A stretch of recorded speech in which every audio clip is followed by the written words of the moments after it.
လူတိုင်းဟာဆုံးမလို့ရတာမဟုတ်ဘူးဆုံးမလို့မရတဲ့ပုဂ္ဂိုလ်မျိုးတွေလည်းရှိသေးတယ်ဥပမာအသိဉာဏ်မရှိတဲ့ပုဂ္ဂိုလ်ဟာဆုံးမလို့မရဘူးလေ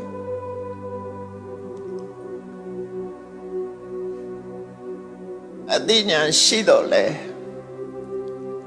ကိုထင်ကြီးတဲ့မာနရှိတဲ့ပုဂ္ဂိုလ်ကလည်းဆုံးမလို့မရတဲ့ပုဂ္ဂိုလ်ပဲစိတ်နဲ့စိတ်ထားမကောင်းတဲ့ပုဂ္ဂိုလ်တွေကလည်းပဲဆုံးမလို့ရတဲ့ပုဂ္ဂိုလ်မဟုတ်ဘူးအဲ့တော့လူတိုင်းဟာဆုံးမလို့ရတယ်လို့တော့ဒီလိုမတွေ့နိုင်ဘူးကိုယ်သာသမီတောင်ကိုဆုံးမလို့ရတဲ့သာသမီရှိတယ်ဆုံးမလို့မရတဲ့သာသမီရှိတယ်လူတိုင်းဟာဆုံးမလို့ရတာမဟုတ်ဘူး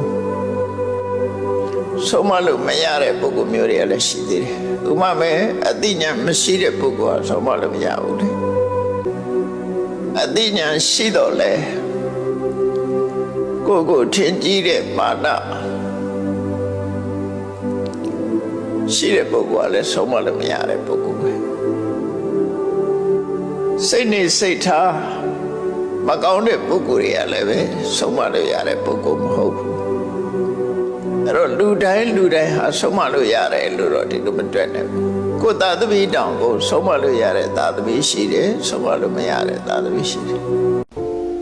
မမြဲတဲ့သဘာဝတရားကိုဆင်ခြင်စဉ်းစားလိုက်တာနဲ့တပြိုင်နက်တွေ့တာမှုမှန်သမျှကိုလျှော့ချနိုင်သွားတယ်။အိုးငါတွဲနေလို့လူချင်းတွဲရင်လေတနေ့ကျတော့ခွဲရမှာပစ္စည်းဥစ္စာတွဲရင်လေသင်္ခါရဆိုတာဘယ်မှမမြဲဘူးဆိုတဲ့အတွေးနဲ့ဆွလန်းမှုတွေတွေ့တာမှုတွေကိုလျှော့ချတယ်။လောကကြီးကမမြဲဘူးဆိုတာကိုအချိန်တိုင်းတောင်လေးတစ်ခုအတွင်းမှာပဲလက်ဖြစ်တည်းအချိန်တော့တူတောင်းတဲ့အချိန်လေးပဲဖြစ်စေကိုတယောက်တည်းနေတဲ့အချိန်လေးမှာစဉ်းစားလိုက်ပါဝိပဿနာဉာဏ်လေးဖြစ်အောင်ငါဟာတဖြည်းဖြည်းအိုမင်းလာတယ်နော်ငါမှလည်းသိခြင်းသဘောရှိတယ်သိခြင်းတရားကိုငါမလွန်ဆန်းနိုင်ဘူးနေ့စဉ်ငါတဏ္ဍမှာရှိတဲ့ယုတ်တိနန်းနဲ့ဟာအလုံးဟာပြောင်းလဲနေတဲ့အရာသာဖြစ်တယ်ငါနဲ့ငါပတ်ဝန်းကျင်မှာရှိတဲ့သင်္ခါရတရားအလုံးဟာလည်းဘယ်ရာမှမမြဲဘူးအလုံးပြောင်းလဲပြီးနောက်ဆုံးပျက်စီးရမှာဖြစ်တယ်ဆိုတဲ့ဒီအမြင်ကလေးကိုယ်တဏ္ဍမှာရအောင်ဖြစ်အောင်ဒီအသိဉာဏ်လေးဖြစ်အောင်ကြိုးစားလိုက်ပါဆွလမ်းမှုတော်တမှုတွေကိုလျှော့ချနိုင်လို့ရှိရင်ရင်ထဲကတောကလည်းရောကျသွားမှာပဲဖြစ်တယ်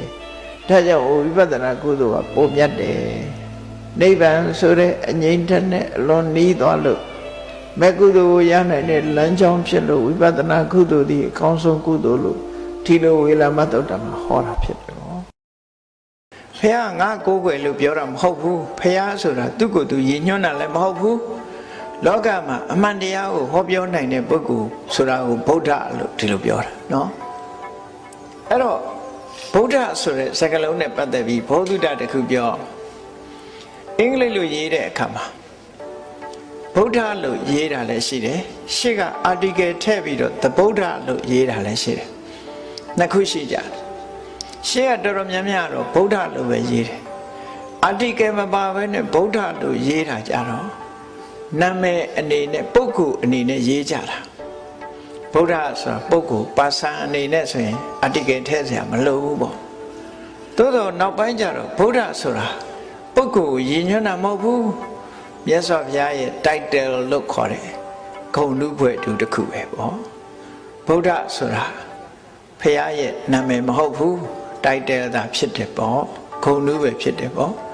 ဘုရားရဲ့အမည်နာမကအမျိုးအနွယ်နာမည်နဲ့ခေါ်ရင်ဂေါတမမိဘကပေးထားတဲ့နာမည်နဲ့ပြောမယ်ဆိုရင်သိတ္တထဂေါတမဒီလိုပဲခေါ်လို့ရတယ်ပေါ့အဲ့တော့ဗုဒ္ဓဆိုတာနာမည်မဟုတ်ဘူး title ဖြစ်တယ်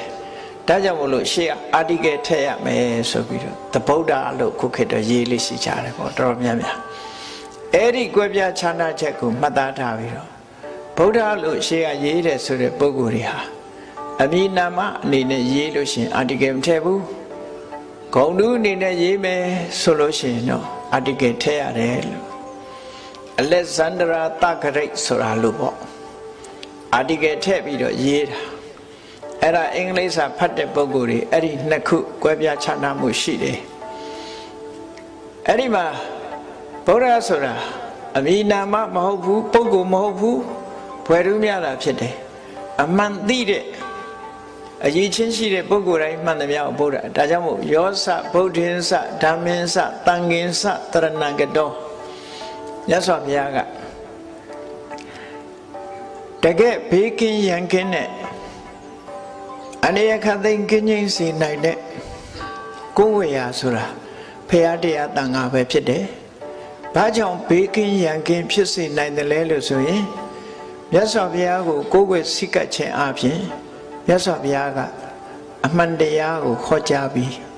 မှန်ကန်တဲ့လမ်းကြောင်းနဲ့ဆုံးမသွန်သင်ပေးမှာဖြစ်တယ်။လူအသက်ဟာတူတယ်။နောက်ဘဝဆိုတာဧကန်ရှိတယ်။ဒါကြောင့်ဒါဖြင့်ဘာလို့ရမလို့ဆိုမြတ်စွာဘုရားဆုံးမတယ်။ကတ္တပံကုသလံအပြစ်ကင်းပြီးတော့ကောင်းကျိုးချမ်းသာရတဲ့အလုပ်ကိုလုပ်ပါလို့ပြောတယ်။ကုသိုလ်ဆိုတာအပြစ်ကင်းပြီးကောင်းကျိုးချမ်းသာပေးတဲ့အလုပ်ကိုဆိုလိုတယ်။ဘယ်ဟာပဲဖြစ်ဖြစ်ကောင်းတဲ့လုပ်မကောင်းတဲ့လုပ်ဆိုတာနှစ်ခုရှိတယ်။နော်အစာတောင်မှပဲခန္ဓာကိုယ်အကျိုးပြုတဲ့အစာရှိတယ်ခန္ဓာကိုယ်ထဲမှာစိတ်တောက်ဖြစ်တဲ့အစာရှိတယ်။တဘာဝကောလေအဲ့ဒါလိုပဲလူစိတ်ထဲမှာဖြစ်တဲ့ဟာကအပြစ်ကင်းတဲ့စိတ်အနေထားတစ်ခုအပြစ်ရှိတဲ့စိတ်အနေထားတစ်ခုအပြစ်ကင်းတဲ့စိတ်သဘောထားကိုကုသိုလ်လို့ခေါ်ပြီးတော့အပြစ်ဖြစ်တဲ့သဘောထားကိုအကုသိုလ်လို့ခေါ်တာပဲကုသိုလ်အကုသိုလ်ကရှင်းလေးသူကနော်အပြစ်ရဲ့ပြီးတော့အကျိုးထုတ်တဲ့အခါသူကနှစ်ခုမှတ်တာကုသိုလ်ဆိုတာအပြစ်ကင်းတယ်အပြစ်ကင်းတယ်တန့်စင်တယ်ကောင်းကျိုးထုတ်ဆောင်ပေးတယ်ဒါကုသိုလ်အကုသိုလ်ဆိုတာအပြစ်ရှိတယ်သဘာဝကိုကမကောင်းဘူးမကောင်းတဲ့ကျိုးကိုလည်းထုတ်လုပ်တယ်ဟောအဲ့ဒါအကုသိုလ်အဲ့တော့မြတ်စွာဘုရားကအေးဘဝမှာနောက်ဘဝသွားရမှာဆိုတော့ကတ္တဗံကုသလပြစ်ကင်းပြီးကောင်းကျိုးချမ်းသာပေးမဲ့အလုပ်တွေကိုမင်းတို့လုပ်တဲ့နဲ့အဲ့ဒီအလုပ်တွေကိုဘုရားဘာသာမြတ်စွာဘုရားဘာဟောတော့ဌာနလုပ်တာဒါနလုပ်တာဆိုတာဘုန်းကြီးကျောင်းလှူတာတို့ဒါတွေပြောတာမဟုတ်ဘူးအကုန်လုံးနော်တချို့ကဒါနလုပ်တယ်ဆိုအဲ့ဒါမှမဟုတ်ဘူးကိုမိသားစုအချင်းချင်းကိုအပေါင်းအသင်းတကယ်ချင်းတွေမှာကြွေးတာမွေးတာဟိုရင်ပြုတာကိုစားရတဲ့ခွဲပေးတာကိုညီတာအလုံးဟာဒါနတွေကြီးပဲကော်ဖီတစ်ခွဲတိုက်တာအစမျှဝေစားတာမှန်တယ်ဒါနပဲကိုပေးတာမိဘကိုကြွေးတယ်မိသားစုကြွေးတယ်မေတ္တာနဲ့အလုံးမိသားစုကြွေးတယ်နောက်စေတုပိသင်္ဂါတွေကြွေးတယ်အလှူဒါနပြုတယ်အလုံးဒါတွေကဒါနတွေကြီးပဲလူဘဝမှာရုပ်အစဉ်အင်္ဂါဘလောက်ပဲချောပစ္စည်းဥစ္စာတွေဘလောက်ပဲပေါ်အရေးကြီးဆုံးကစိတ်ကောင်းနှလုံးကောင်းရှိဖို့ရပိုအရေးကြီးတယ်လို့ဆိုတာစိတ်ကောင်းနှလုံးကောင်းဆိုတာဟာရှားပါပစ္စည်းလို့ပြောရမှာဖြစ်တယ်လူတွေကမလှအောင်ဝတ်စားစေမှုနဲ့လုပ်လို့ရတယ်ဒီကနေ့ခေတ်မှာဆိုရင်ပြမယုတ်ကြီးကိုငွေကြေးတနာအကုန်ကြခံပြီးတော့ပြုပြင်ကြတယ်မလှတာကိုလှအောင်ပြင်ကြတယ်သို့တော့လှမှုမလှမှုဟာအပြင်ရုပ်ပေါ်မှာမူတည်တာမဟုတ်ပဲနဲ့စိတ်နှလုံးနဲ့ပတ်သက်နေတယ်ဆိုတာကိုတတိထားမိတဲ့ပုဂ္ဂိုလ်ကအနည်းဆုံးပဲသူလည်းစုဖြစ်တယ်မြတ်စွာဘုရားအဆုံးအမမှာရုပ်ကိုပြင်းနေုံနဲ့စိတ်မပြင်းမှုဆိုရင်အဲ့ဒီပုဂ္ဂိုလ်ဟာမကြခင်အယုတ်ဆိုးကြီးတတ်ဘဝရောက်တော့မှာဥပမာပေးတန်ဖိုးရှိတဲ့ရှင်သစ်စီဒီတိမ်ကြီးရွှေခွက်ထဲမှာသာတည်နိုင်တယ်လို့လူတွေရဲ့တဏ္ဍာမှာရှိတဲ့ကုသိုလ်တရားတွေဖြစ်နိုင်တဲ့ကုသိုလ်တရားတွေဟာသီလဆိုတဲ့ရွှေခွက်နဲ့ခံထားမှတည်နိုင်တယ်သီလပြတ်ထားတဲ့တပြိုင်နက်ချမ်းသာတွေအကုန်လုံးပြတ်သွားနိုင်တယ်ဒါကြောင့်မလို့သီလဆိုတာဟာရွှေခွက်လိုပဲကုသိုလ်တရားတွေရဲ့တရားမိယာလို့ဒီလိုစာပေကျမ်းကမှာဖွင့်ဆိုထားတာနော်အင်္ဂလိပ်လိုတော့သူက morality လို့ခေါ်တော့ပေါ့ဒီ morality ဆိုတာသိအရေးကြီးတာပဲလူရဲ့ dignity လူရဲ့ဂုဏ်အရေးဟာဒီပေါ်မှာရှိကိုကျင်တရားပြတ်သွားတာနဲ့တပြိုင်နက်ကျန်တဲ့အရေးသွေးတွေအကုန်ကျသွားဒါကြောင့်မလို့လူလောကလူရဲ့အရေးသွေးတွေအလုံးဒီကိုကျင်တရားပေါ်မှာရှိတယ်လို့ ဒါကြောင့်မို့သီလဆိုတဲ့ဥစ္စာအမတန်မှအရေးကြီးပါတယ်လို့ပြော အတိတ်ကိုပြန်တွေးပြီးတော့မဆွေးနဲ့လွမ်းမနေနဲ့မလာသေးတဲ့မဖြစ်လာသေးတဲ့အရာတွေပေါ်သွားပြီးတော့တန်တာမနေနဲ့ဖြစ်ချင်စိတ်တွေနဲ့တောင်းတမနေနဲ့လူဆိုတာအမြဲတမ်းအတိတ်ကိုလွမ်းပြီးအနာဂတ်ကိုမျှော်နေတာပဲကောင်းရင်လွမ်းတတ်ပေါ့လေမကောင်းရင်တော့မလွမ်းဘူးပေါ့လူတွေကအတိတ်ကိုပြန်တွေးတယ်အနာဂတ်ကိုမျှော်လင့်နေတယ်ဒါလူရဲ့သဘာဝပဲအဲ့ဒါတွေကမြတ်စွာဘုရားပြန်မတွေးနဲ့လို့ပြောတာဟိုသမိုင်းဆရာတွေကတော့အတိတ်မတွေးလို့ဘယ်လိုလုပ်သိမှာတော့လို့ပြောမယ်အဲ့ဒါသမိုင်းလုပ်ငန်းဝိပဿနာတရားအထုတ်ရင်မတွေးနဲ့လို့ပြောတာနော်ဝိပဿနာတရားအထုတ်ပြီးဆိုရင်အတိတ်ကိုပြန်ပြီးတော့ပြန်တွေးပြီးလွမ်းဆွေးနေလို့ကတော့အလကားပဲလေမရသေးတာကိုလည်းပဲမျောလင့်တန်တာပြီးတော့မနေနဲ့တဲ့ဘာဖြစ်လို့တော့ဆိုအကြောင်းပြတော့အတိတ်ဆိုတာကုန်ခဲ့ပြီလေတဲ့မရှိတော့ဘူးလေဟုတ်တယ်အတွေးထဲမှာသာရှိတော့တာတကယ်မရှိတော့ဘူးလေတိတ်ဆိုတာအဲ့တော့မရှိတော့တာကိုပြန်လွမ်းနေတယ်လို့ဖြစ်နေကြုံတော့ကြုံခဲ့တာပဲဒါပေမဲ့အခုရှိသေးလားမရှိဘူးမနေ့တော့ကလူတယောက်နဲ့တွေ့ခဲ့တယ်ဟုတ်တယ်မနေ့တော့ကတော့တွေ့တာရှိတယ်ဒါပေမဲ့ဒီကနေ့ပြန်စဉ်းစားတဲ့အခါရှိမှမရှိတာမရှိတာကိုပြန်တွေးနေတဲ့အတိတ်ပဲဖြစ်သွားတယ်အရေးမရအဖမရပြီးခဲ့တာပြန်တွေးနေရှတ္တတိတံပဟိနန္တံအတိတ်ဆိုတာကုန်ခဲ့ပြီတဲ့ဘာမှမရှိတော့ဘူးအပတ္တိသအနာဂတံအနာဂတ်ဆိုတာရောက်မှမရောက်သေးတာချွတ်တင်ပြီးတော့စဉ်းစားနေတာဒါစီးပွားရေးလှုပ်တာမဟုတ်ဝိပဿနာတရားတော့တာစီးပွားရေးလှုပ်တဲ့လူကတော့အနာဂတ် plan နေချမှာပေါ့နှစ်ပြန်ပဲသွားမယ်ဆိုရစီမံကိန်းနေချဒါကတခြားကိစ္စ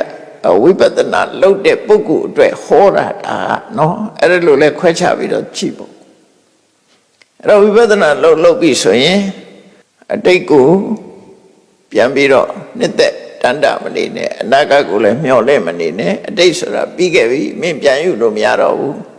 အနာဂတ်ဆိုတာမင်းလက်ထက်မရောက်သေးဘူးနှစ်ခုစလုံးဟာပြီးတာနဲ့မရသေးတာနဲ့တူတူပဲမဟုတ်လားဘာမှမရှိဘူးဆိုတာသိနေအတိတ်ကလည်းမရှိတော့ဘူးလေအနာဂတ်လည်းမရောက်သေးဘူးဆိုတော့မရှိတာပဲလေအဲ့တော့မရှိတာကိုအရှိလုပ်ပြီးအချိန်ဖြုံးမနေနဲ့လို့ဆိုလို့တဲ့အတိတ်ပဲဒါရှင်းတယ်မရှိတာကိုအရှိလုပ်ပြီးတော့အချိန်ဖြုံးမနေနဲ့အကောင့်ထဲအနေနဲ့မရနိုင်ဘူးလေပြီးခဲ့တဲ့ဟာလည်းမရဘူးလာမယ့်ဟာလည်းမရသေးဘူးအဲ့တော့အတိတ်နဲ့အနာဂတ်ကိုမသွားနဲ့မသွားဘဲနဲ့ကိုယ်ဘာလုပ်ရမလဲပစ္စုပန်နေစယောဓမ္မံတထဝိပတ္တိအခုလက်ရှိနေတဲ့အခြေအနေတရားရှိနေတဲ့သဘာဝတရား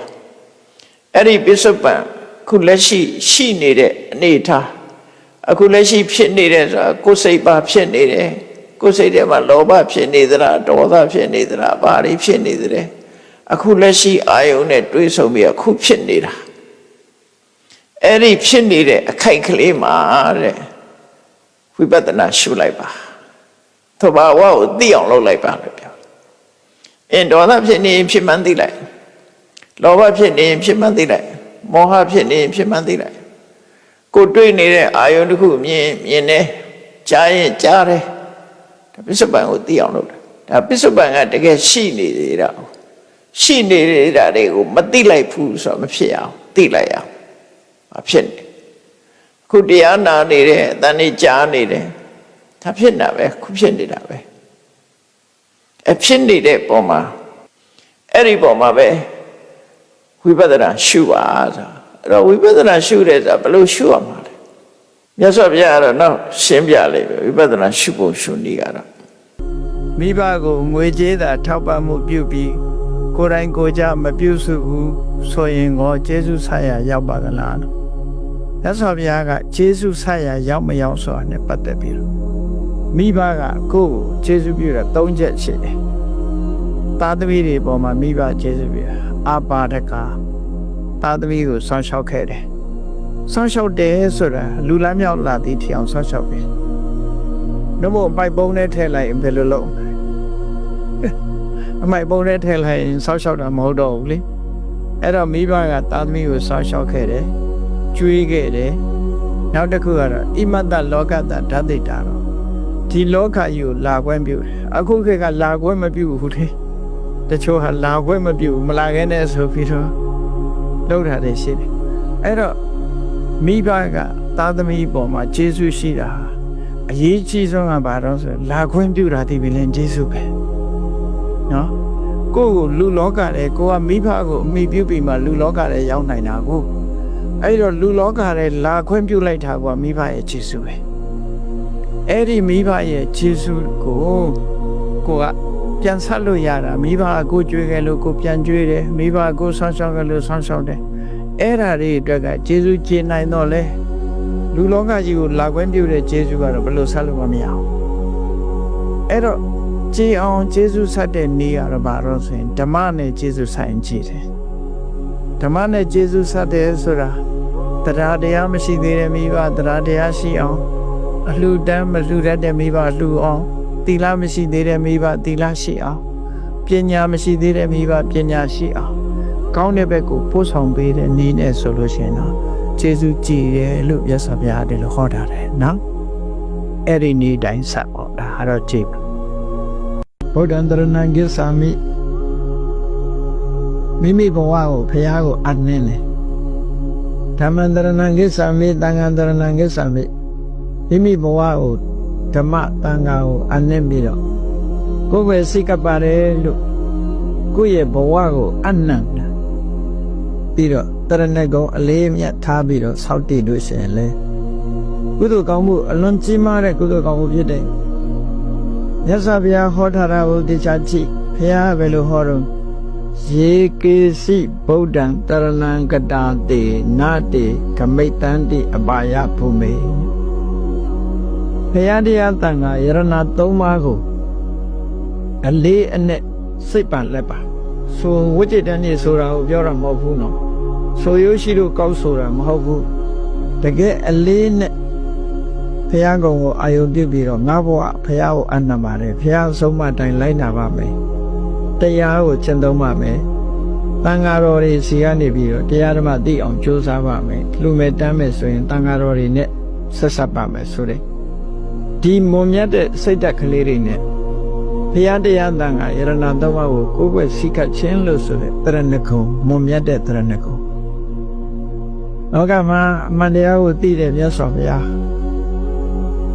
တရားဓမ္မတန်တရားဝတ်ကနေထုတ်ဆောင်နိုင်တဲ့စွမ်းရည်ရှိတဲ့တရားနည်းနည်းလေးလူတောင်းအများကြီးအကျိုးပြုနိုင်တဲ့တန်ခါဆိုပြီးတော့တမတံဗုဒ္ဓဝတ္တသောဘဂဝါမြတ်စွာဘုရားဆိုတာကိုယ်ပိုင်ဉာဏ်နဲ့သိတာသိဉာဏ်ကြီးမားဆုံးပုဂ္ဂိုလ်ဖြစ်တယ်ဒါကြောင့်ကိုယ်ဝယ်ပါတယ်တရားဆိုတာသွားခါတမြတ်စွာဘုရားသခင်ကိုရောမြတ်ကိုရောတိုင်းမှန်မှန်ကန်ကန်ဟောထားတဲ့တရားဖြစ်တယ်ဒါကြောင့်ကိုယ်ဝယ်စိကပါသုပ္ပတိပန္နောဝတ္တတန်ကိုရိယတန်ခါဟာတကယ်ကိုဖြောင့်မှန်တဲ့အကျင့်မှန်ကန်တဲ့အကျင့်ကိုကျင့်တာဖြစ်ပါဒါကြောင့်တရားကိုကိုယ်ဝယ်ပါတယ်ဆိုဘုရားတရဏဂိသမိဓမ္မတရဏဂိသမိသံဃာတရဏဂိသမိလို့တရဏဂုံကိုအလေးနဲ့ထားဆောက်တည်လိုက်ရင်မြတ်စွာဘုရားနတ္တိဂမိတ္တန္တိအပါယဘုမေနဲ့အဲ့ဒီပုဂ္ဂိုလ်ကြီးအပေမကြဘူးရှ िख ိုးရင်ဘုရားဆိုတာလက်ုံလေးတစ်ခါခြိလိုက်တာနဲ့ခြိလိုက်ရုံလေးနဲ့နတ်ပြည်ကိုရောက်သွားနိုင်တယ်ဒီကုသိုလ်လေးကစွမ်းဆောင်မှုဘလောက်ကောင်းတယ်ဆိုတာစဉ်းစားကြည့်မရကုဏလီသူတို့သားလေးကဘုရားဘာသာဝင်မဟုတ်ဘူးအဖေကလည်းနှမျောလိုက်တာယောဂဖြစ်တဲ့တောင်ဆေးကုမပေးဘူးဆေးမိတို့တွေနဲ့ကုတာနောက်ဆုံးကုမရတဲ့အချိန်လေတေကန်ဒီအချိန်ရောက်တော့အိမ်ပြင်ထုတ်ထားတယ်လေဘုရားကဆောင်းကန်ကြွလာတဲ့အခါထတောင်ရှင်းမခိုးနိုင်တော့ဘူးစိတ်ထဲကကြည်နူးပြီးတော့ဩဒီလိုဘုရားမျိုးငါမလှူလိုက်ရဘူးမတန်းလိုက်ရဘူးရှင်းမခိုးလိုက်ရဘူးခုရှိခိုးစိတ်ထဲကနေကြည်နူးပြီးတော့နေတယ်အဲ့ဒီအချိန်လေးမှာတည်သွားတာနဲ့နတ်ပြည်မှာနတ်သားသွားဖြစ်တယ်ဒီကုသိုလ်လေးကကဲလိုက်တာသူ့ကိုကြည့်ဘလောက်စွမ်းဆောင်ချက်ကောင်းတယ်လဲဆိုတာစဉ်းစားကြည့်စိတ်ထဲမှာတင်ဖြစ်တာနော်လက်ဥတော်မချီနိုင်ဘူးတဲ့စိတ်ထဲကနေဘုရားကိုအာရုံပြုပြီးစိတ်ထဲကကြည်နူးလိုက်ရုံလေးနဲ့တင်ပဲကြည့်နတ်ပြည်ရောက်လူမပြောနဲ့ ကဲကရာရေကန်ကြီးနားမှာရှိတဲ့ရေကန်တဲကဖားလေးတစ်ကောင်မြတ်စွာဘုရားတရားဟောတာတစ်ပင်အောင်ရေကန်ထဲကခုန်တက်လာပြီးမြတ်တော်ထဲမှာဝိုးရင်ကနေဘုရားတရားဟောတဲ့အတန်ကြားတာနဲ့နားထောင်ကောင်းတဲ့အတန်လေးပဲတိရစ္ဆာန်ဆိုတာအန္တရာယ်ရှိတဲ့အတန်လားအန္တရာယ်မရှိတဲ့အတန်လားဒီလောက်တော့သိတယ်သို့တော့တရားရဲ့အဓိပ္ပာယ်သူသိတာတော့မဟုတ်ဘူးဟုတ်ကဲ့လားမြတ်စွာဘုရားရဲ့ကရုဏာတွေလွှမ်းခြုံထားတဲ့မေတ္တာတွေလွှမ်းခြုံထားတဲ့အတန်လေးကိုသူ့စိတ်ထဲမှာနားထောင်ရင်စိတ်ကြည်နူးနေတဲ့အချိန်လေးမှာကံမကောင်းအကြောင်းမလားတော့အနာနာရောက်လာတဲ့နွားเจ้าသားကတပြားတဲ့ခေါင်းကိုထောက်ပြီးဖိလိုက်လို့သူခင်ဗျာသေသွားတာ။ဩအဲ့ဒီကြည်နူးတဲ့စိတ်ကလေးဘုရားကိုအာရုံပြုပြီးတော့ကြည်နူးတဲ့စိတ်ကလေးနဲ့တည်းပဲဟောနတ်ပြည်ရောက်သွား။ကဲဘလောက်ဆောင်းဆောင်မှုကောင်းလဲ။မစင်တော့ဒီမစင်တော့သုံးလုံးမြင်ရတယ်လို့ပဲတဲ့အရိယာသူတော်စင်တွေကစားခြင်းစိတ်ပျောက်သွား။ရခြင်းစိတ်ပိုင်ဆိုင်ခြင်းစိတ်မရှိတော့ဘူးတဲ့။တချို့ကိစ္စကြတော့မေ့လို့ကိုမရဘူးဆိုတာတွေကရှိသေးတယ်။လာသေးတာနော်။မေ့လို့ကိုမရဘူးမမေ့နိုင်တဲ့အဖြစ်ဖြစ်တစ်ခုဆိုလို့ရှိရင်ဘာလုပ်ရမလဲနောက်ဆုံးလက်နဲ့ကဘာလုပ်ရမလဲဆိုတရားတစ်ခုကံတစ်ခုဖြစ်သည့်အတွက်ကြောင့်သူလဲသူကံနဲ့သူသွားမှာငါလဲငါကံနဲ့ငါသွားမှာတို့ရံဖြစ်နေလို့ဘာအကျိုးရှိမှာလဲငါလဲကောင်းတာလို့ရင်ကောင်းတဲ့ဘုံရောက်မှာမကောင်းတာလို့ရင်မကောင်းတဲ့ဘုံရောက်မှာသူလဲသူကံအတိုင်းသွားမှာပဲငါလဲငါကံအတိုင်းသွားမှာပဲဆိုပြီးကံတရားကိုဆင်ញင်လိုက်ပါကမ္မတကတတ္တတရားတွေဆိုတာသူကံနဲ့သူဖြစ်ကြတာမုန်းနေလို့လည်းအပိုပဲရံဖြစ်နေလို့လည်းအပိုပဲလို့အဲ့ဒီလိုဆင်ញင်သုံးသပ်လိုက်လို့ရှိရင်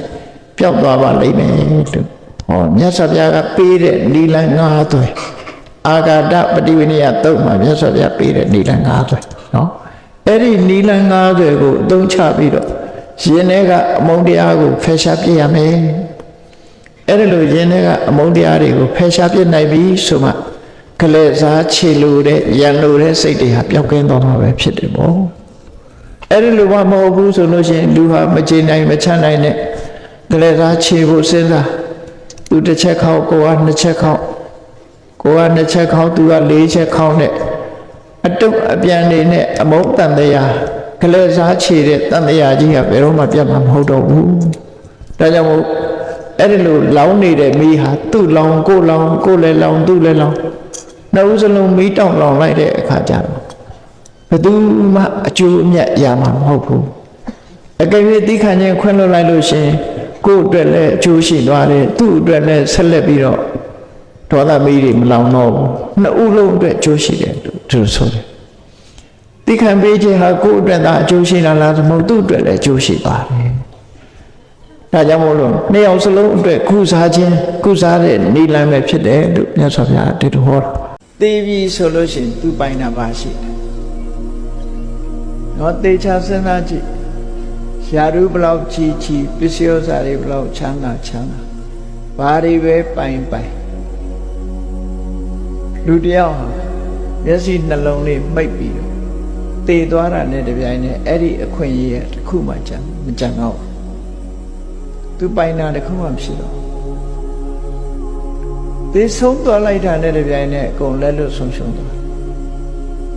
နောက်ဆုံးမှာကိုယ်တိုင်ဆောက်ပြီးနေတဲ့အိမ်မောတောင်မှကြာမထားဘူးတခြားပို့ပြခါတေချာပိုင်ဆိုင်မှုတွေလည်းအကုန်ဆုံးသတ်သွားပြီကိုယ်အိမ်မောတောင်ကိုနေလို့မရတော့ဘူးကိုမိသားစုကလည်းကိုယ်ကိုခွဲသွားပြီအဲ့တော့မျက်စိလေးနှလုံးမမိတ်ခင်လေးတော့ဟာဘာတွေပိုင်နေညာတွေပိုင်နေစသဖြင့်ပိုင်ဆိုင်မှုတွေနဲ့ဂုံယူဝင်ကြွားပြီးနေနိုင်တော်လဲပဲသေခြင်းတရားနဲ့ရင်ဆိုင်လာလို့ဘဝကိုဆုံးလိုက်ပြီးဆိုတဲ့အချိန်ကစပြီးပိုင်ဆိုင်မှုတွေအားလုံးဆုံးရှုံးသွားပြီတဲ့ဒါဖြင့်သူပိုင်တာဘာရှိတော့ဘာပိုင်တာရှိတော့ကိစ္စအာရယခိစ္စတိ